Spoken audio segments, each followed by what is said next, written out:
आज मैं जंक्शन पे उपस्थित हूँ एक जनहित के मुद्दे पे बात करने के लिए, राजनीतिक से अलग। वही मैं पटेल नगर में आसरा गृह, जिसमें उनमें सुरक्षा दी जाती है सरकार के तहत उन लोगों को जो असहाय हैं, कमज़ोर हैं, उन्हें सरकार की ओर संरक्षण दी जाती है। और सबसे पहला हक उनका होना भी चाहिए, क्योंकि उनके देखने वाला कोई नहीं है। उसमें हिंदू है, मुस्लिम है, पता नहीं अलग अलग जातियों धर्मों के लोग रहते हैं, लेकिन वहाँ भी राजनीति शायद शुरू हो। आखिर कैसे फूड पॉइजनिंग के तहत और कैसे देख रेख कर रहे हैं कि इतना बड़ा कांड हो जाता है? कहाँ थे वो डॉक्टर, कहाँ थे वो मंत्री? कैसे देखते हैं इस कांड को सर, जो 3 बच्चियाँ मर गई इसमें? ये कहना कहीं बहुत ज़्यादा निंदनीय है और इसकी निंदा भी मैं करना चाहूँगा। ऐसा घटना नहीं होना चाहिए और कहना कहीं इसके ज़िम्मेदार सरकार है और सरकार के लोग हैं और अधिकारी है। आखिर आम जनों की जान की सुरक्षा की जिम्मेदारी कहना कहीं सरकार की है, तो सरकार को इस पे ध्यान देना चाहिए। और मैं तो कहता हूँ कि सुशासन बाबू की सरकार और जदयू और बीजेपी की सरकार ये सारी चीज़ों में असफल है और इन चीज़ों को लेकर अभी बहुत सारे घटना हो रहे हैं। अभी वहाँ पटेल नगर में फूड पॉइजनिंग की वजह से कितने लोगों का जो है डेथ हो जाता है, कितने बच्चों का डेथ हो जाता है। और वैसे ही आप नालंदा हॉस्पिटल में यानी NMCH में एक आदमी की कहना कहीं मृत्यु हुई। मृत्यु होने के बाद उस आदमी की आँख ही गायब हो गई और जब वहाँ के प्रबंधकों से और वहाँ के इंतज़ामिया से सवाल किया गया तो उन लोगों ने कहा पता नहीं इसकी आँख कहीं ना कहीं चूहा ने नोच लिया या चूहा नोच के खा गया होगा, इस तरह का जवाब मिलता है। मुझे बताइए, अगर चूहा नोचता तो कहीं ना कहीं ऊपर से भी नुकसान होता और कहीं ना कहीं खून नज़र आता है। यहाँ पे आँख साफ तौर पे बंद नज़र आ रही है और अंदर से आँख गायब है, तो कहना कहीं ये प्री प्लान डॉक्टरों ने ही आँख चुराई है और कहना कहीं वो लेकर चले गए। और इसके बारे में जब स्वास्थ्य मंत्री को सवाल किया जाता है तो स्वास्थ्य मंत्री बाइट देने तक के लिए तैयार नहीं होते हैं।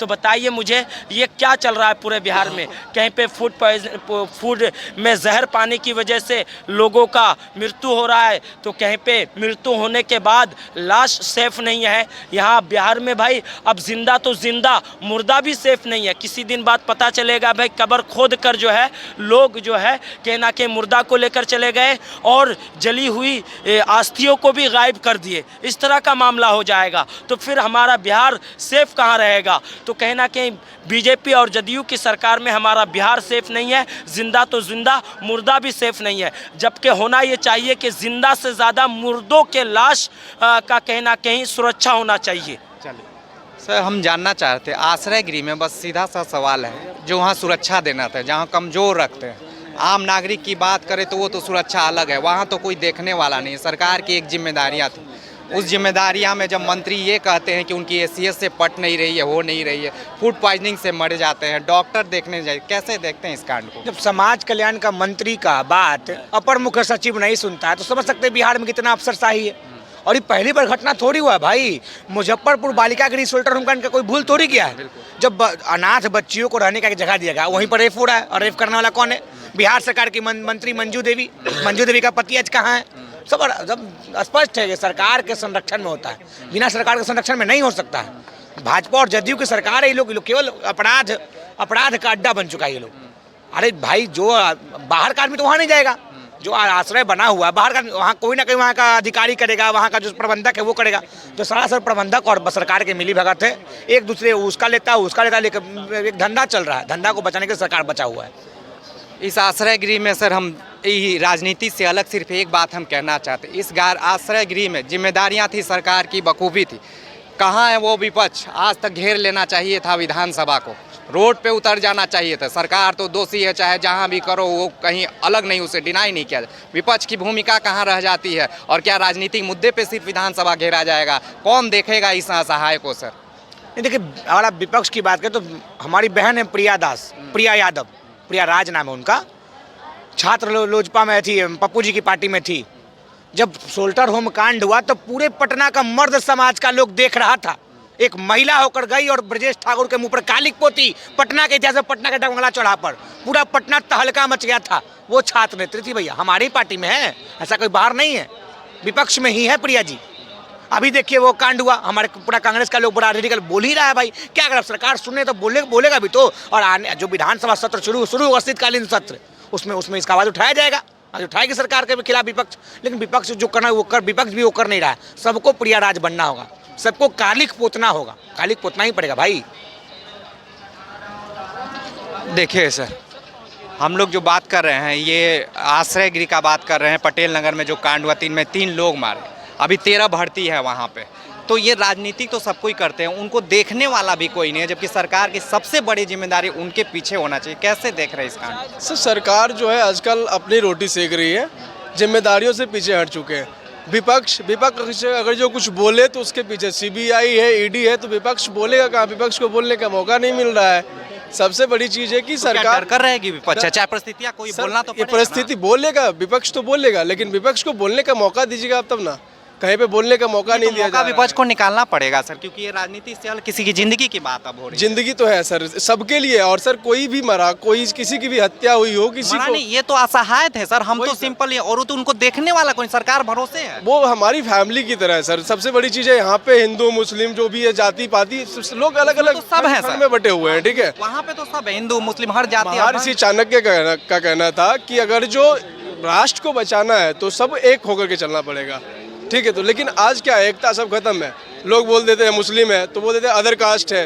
तो कास्टिज्म और रिलीजन ये जब तक खत्म नहीं होता है यहाँ से, तब तक आप सेफ नहीं फील कर सकते। कभी भी कुछ सही नहीं हो सकता है यहाँ पे, और जब भी होगा ऐसा तो एक होकर के होगा, लेकिन ये चीज़ आप एक होने नहीं देंगे। विपक्ष का काम है कि लड़ाओ, अपना रोटी सेको, अपना सत्ता है, सत्ता चल रहा है मज़े में, दुनिया की पब्लिक की कोई पता नहीं। आप देख लो बिहार में शराबबंदी है, कुछ भी है, कहीं भी मिल रहा है, लेकिन बिहार का जो रेवेन्यू है, जिस स्टेट का रेवेन्यू, अच्छी खासी रेवेन्यू जनरेट होती है उससे, शराब से, वो शराबबंदी चल रही है।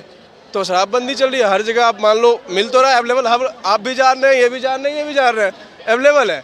पर उसमें क्या है कि जो रेवेन्यू जनरेट होना चाहिए, जो आर्थिक स्थिति से हमारा स्टेट मजबूत होता, उससे वीक हो रहा है। तो मैन वीकनेस है, हम लोग गरीब हैं तो गरीब रहेंगे। बिहार में यही चीज़ है, गरीबी है, उसको हटाना नहीं चाह रहे हैं। आप प्रशांत किशोर जी कहते हैं कि हम हटा देंगे गरीबी, तो एक बार हम तो बिहार के जनता से यहाँ से कहेंगे, लोगों से हाथ जोड़ के एक बार मौका दिया जाए। और तो 4 सीट पे ही पता चल जाएगा सर अभी। जी सर, वो भी है। और एक बार बदलाव, चाहे प्रशांत किशोर जी हो या माननीय मुख्यमंत्री श्री नीतीश कुमार जी हो या तेजस्वी यादव जी हो, सारे लोग बदलाव की बात करते हैं। जो 20 साल से जमे हुए हैं एक जगह, हमारा कहना है कि थोड़ा सा चेंज लाइए। घर में ही कोई फैमिली मेम्बर जब होता है, अच्छे से घर नहीं चला पाता है, तो हम क्या करते हैं, फैमिली मेम्बर को चेंज कर देते हैं। जो हमारा मुख्य लोग को चेंज कर देते हैं। देखिए सर, हम राजनीतिक से अलग, फिर भी उसमें राजनीति थोड़ी घुसी जाती है। मेरी बात कर रही थी आसरा गृह, जहाँ जीवन मृत्यु की बात हो रही है, जिसे फूड पॉइजनिंग, जहाँ पे डॉक्टर देखने नहीं जाते हैं, और वो मंत्री बैठा रहता है, कहता है कि एसीएस से हमारी बात नहीं हो पाए। काहे का तुम मंत्री बने हो? आज का देश, आज हमारा देश जो कृषि प्रधान देश था, और आज हमारा कृषि प्रधान देश से कुर्सी प्रधान देश बन चुका है। कृषि प्रधान से कुर्सी प्रधान बने हुए इस देश में नागरिक इतने सजग हैं कि हर समय राजनीति की बात तो करते हैं, और हम आम जनता की बात कर रहे हैं। लेकिन उस असहाय जो रखा गया है आश्रय गृह में, जिसे कोई देखने वाला नहीं है, और हर कोई चर्चा हम राजनीति में इतने बढ़ चढ़ के लेते हैं, ऐसा लगता है कि हम कल को प्रधानमंत्री बना देते हैं, तो कभी हम किसी को सड़क पे ला देते हैं। सत्ता खुद में ही है, लेकिन हम किसी के जीवन मृत्यु पे भी अपनी राजनीति की रोटियां सेकना नहीं भूल रहे हैं। कब तक ऐसी रोटियों को सेकते रहेंगे, और कब तक कृषि प्रधान देश को कुर्सी प्रधान देश में तब्दील होते हम आम जनता देखते रहेंगे। बदलाव की किरण इससे नहीं आएगी कि वो नेता क्या करेगा। नेता तो अपनी राजनीति रोटियां सेकता ही रहेगा, नेता का बेटा कुर्सी पे बैठता ही रहेगा। खड़ा होना होगा हर एक आम नागरिक को, हर उस आश्रय गृह के लिए खड़ा होना होगा। तुम्हें नेता का बेटा नेता राज करने के लिए नहीं, तुम्हें उस आश्रय, उन जीवन बचाने के लिए खड़ा होगा। एक बार सड़क पे निकलो,